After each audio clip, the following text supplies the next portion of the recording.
하나님 나라를 상속받는 사람들이라는 제목으로 말씀을 묵상하도록 하겠습니다.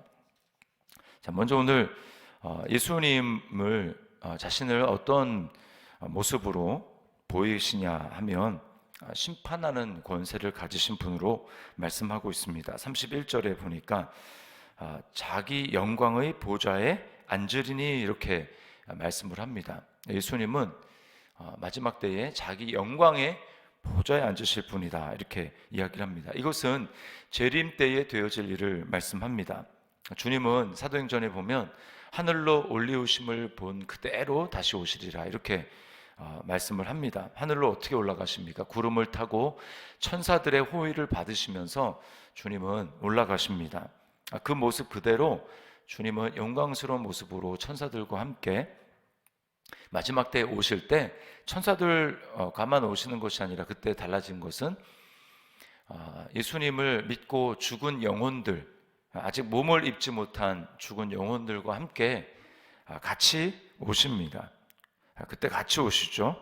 그때에 주님이 천사들과 또 예수님을 믿고 주님과 함께 거하는 낙원에 거하는 그 영혼들과 함께 이 땅에 내려오실 때에 모든 육체가 그 주님을 볼 것이다 이렇게 성경이 이야기를 하고 있습니다. 예수 그리스도의 그 영광을 볼 것입니다.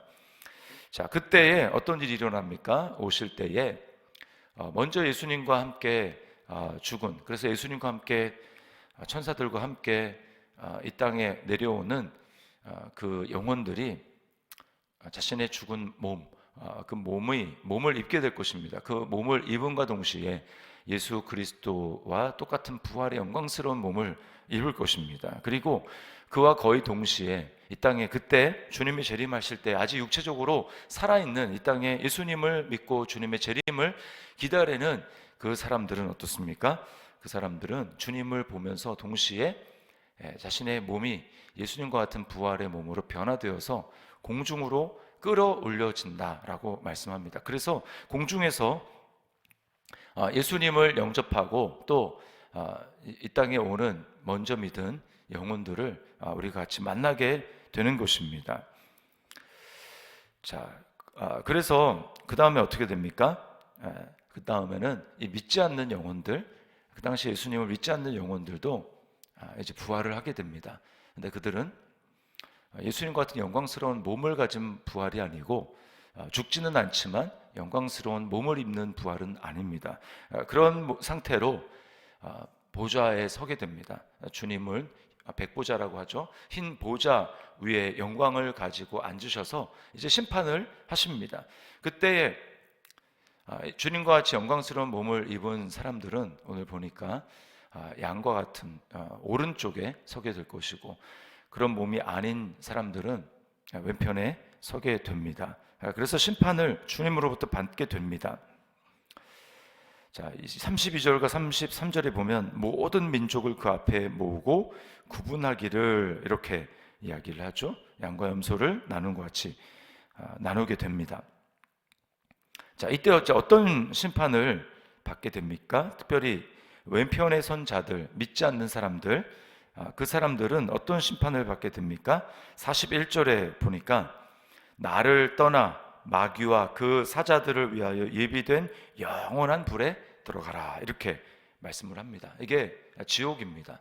그 전까지는 몸을 입지 않은 상태에서 예수님과 같은 부활의 몸이 아니라 이제 그들이 영원히 죽지 않는 그 몸을 입기 전까지는 그들은 음부에 있다. 성경은 그것을 음부라고 이야기를 하는데, 이제 몸을 입고 영원히 죽지 않는 몸을 입고 심판을 받아서 들어가는 그 불, 영원한 불, 이게 바로 지옥입니다. 지옥. 이게 지옥불이죠. 지옥불은 뭐라고 얘기합니까? 마귀와 그 사자들을 위하여 예비되었다 이렇게 이야기를 하죠. 원래는 마귀와 함께 또 함께 타락한 천사들을 위해서 예비된 곳이지만 마지막 때까지 예수 그리스도의 복음을 듣지 않은 그 사람, 거부한 그 사람들은 한편이 되어서 영원한 지옥불에 떨어지게 되는 것입니다.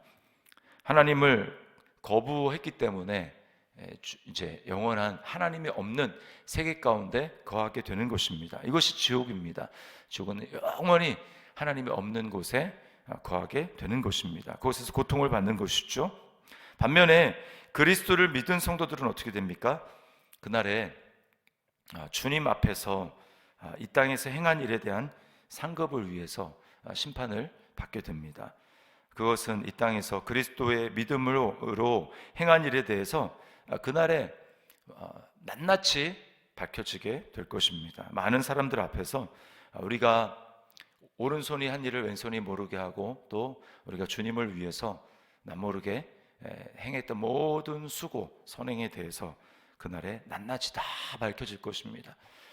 믿지 않는 사람들도 그들이 행한 그 나쁜 일이, 악한 일들이 다 밝혀질 것이고, 우리는 우리가 행한, 그리스도를 믿는 믿음으로 행한 그 모든 일들이 하나님 앞에 밝혀지게 될 것입니다. 주님을 사랑하러 행한 모든 일들이 다 밝혀지게 될 것이에요. 그때 우리는 주님 앞에서, 또 믿음의 성도들 앞에서 칭찬과 영광과 존귀를 받게 될 것입니다. 그러면 그 상급의 기준이 뭐겠습니까? 똑같아요. 멸망받을 지옥으로 들어갈 사람들과 그렇지 않은 우리의 모습이 사실은 똑같습니다. 기준이 뭐냐? 40절에 보니까 이렇게 얘기합니다. 내 형제 중에 지극히 작은 자 하나에게 한 것이 내게 한 것이니라, 이렇게 말씀을 합니다. 자, 주님은 누구를 형제라고 부르십니까? 어느 날 예수님이 이제 공생의 사역을 할 때, 사람들에게 가르칠 때 밖에서 사람들이 전가를 보내오죠. 당신의 모친과 형제들이 지금 밖에서 기다리고 계십니다. 그럴 때 주님이 뭐라고 말씀합니까? 누가 내 형제고 누가 내 모친이냐? 내 아버지의 뜻대로 행하는 자가 내 형제요, 내 모친이요, 내 가족이다, 이렇게 주님의 말씀을 하십니다. 그러니까 여기 주님이 형제라고 하신 것은 부활하신 다음에 주님이 제자들을 향해서 형제다, 이렇게 말씀하지 않습니까? 그것은 주님을 믿고 예수 그리스도를 주로 모시고, 그리고 하나님 아버지의 뜻대로 행하는 그 사람들을 주님은 형제다, 이렇게 말씀을 하시죠. 그 형제들에 대해서 한 모든 것은 다 주님께 한 것으로 주님은 말씀을 하십니다. 너희가 내 이름으로 이런 자를 영접하면, 너희를 영접하면 그 사람은 나를 영접한 것이고, 너희를 영접하지 않으면 그 사람은 나를 영접하지 않은 것이다, 라고 말씀을 합니다. 그래서 예수님의 이름으로 복음을 전하는 사도들, 또 제자들, 형제들을 거부한 사람들은 주님을 거부했기 때문에 마지막 날 심판을 받는다라는 거예요. 바울이 예수 그리스도를 믿고 회심하기 전에 바울은 예수님을 믿는 사람들을 핍박했습니다. 그래서 다메섹에 이르기까지 예수님을 믿는 사람들을 잡아서 옥에 가두려고 핍박하려고 가는 도중에 부활하신 주님을 만납니다. 그때 주님은 바울에게 이렇게 말씀합니다. 사울아, 사울아, 내가 어찌하여 나를 핍박하느냐, 이렇게 말씀을 하시죠. 바울은 자기 생각에 예수님을 핍박한 적이 없습니다. 그냥 예수님을 믿는 사람을 핍박했을 뿐이에요. 그러나 주님은 뭐라고 말씀합니까? 나를 핍박했다라고 말씀을 하는 것입니다. 영광스러운 주님을 핍박한 자들이 마지막 날 당연히 심판을 받겠죠. 주님은 지금도 하나님 보좌 우편에서 몸을 가지고 계시기 때문에 예수님을 믿어 그리스도의 몸이 된 사람들이 당하는 핍박과 고난을 주님은 계속해서 느끼고 계십니다. 왜요? 그들이 주님의 몸이기 때문에 그렇습니다. 그래서 우리는 교회 공동체 안에 있는 형제 자매들을 주님을 대하듯, 주님을 돌보듯 대해야 하는 것입니다. 배가 고프거나 목이 마르거나 헐벗거나 나그네가 되었거나 병들거나 옥에 갇히거나 하는 그러한 연약한 사정들, 또 그들이 어려운 상황에 닥쳤을 때 우리는 돌보아야 하는 것이죠. 또한 육체적인 상황뿐만 아니라 영적인 상황도 마찬가지입니다. 그들을 돌보는 모든 것들은 주님은 자신을 돌보는 것이라고 말씀을 합니다.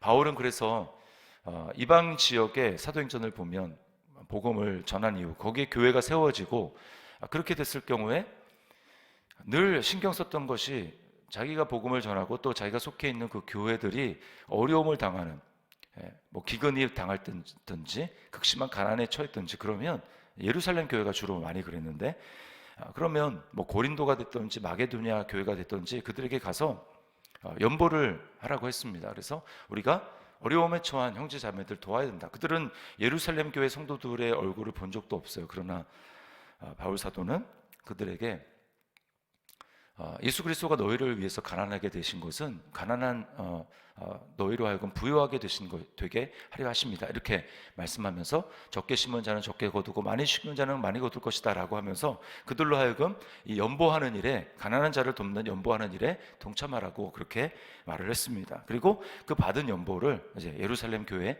전달하면서 그들이 어려운 사정을 도왔던 것이죠. 여러분, 우리가 주님을 섬기고 주님을 믿는 성도들로서 해야 될 일이 바로 이러한 것입니다. 선교지에 있는 성도들을 우리가 사정을 알게 되면 우리가 다 도울 수는 없겠지만 우리가 소식을 듣고 또 우리가 기도하고 또 함께 연계되어 있는 그런 사람들, 만약에 우리 교회 안에 그런 연약한 사람들이 없다면 우리는 그들을 도와야 하는 것이죠. 이렇게 감당하는 것입니다. 우리는 예수님을 믿은 다음에 어떤 존재가 되었습니까? 더 이상 나를 위해서 사는 존재가 아니라 나를 위해서 자기 자신을 버리신 그 예수 그리스도, 그분과 그분의 교회, 그분의 몸을 위해서 우리는 살아가는 존재로 부름을 받았어요. 그것이 때때로는 육신적으로 힘들고 고달픈 삶입니다. 그러나 그 마지막 끝에는 우리에게 상급이 기다리고 있습니다. 영광과 칭찬과 영광과 존귀를 얻게 될 거예요. 그게 구체적으로 무엇인지는 잘은 나와 있지 않지만 그러나 성경은 그것을 분명히 약속하고 있습니다. 자, 우리 자신에게 적용해 봅시다. 나는 마지막 심판의 때가 있음을 알고 그날을 생각하며 오늘을 살고 있습니까?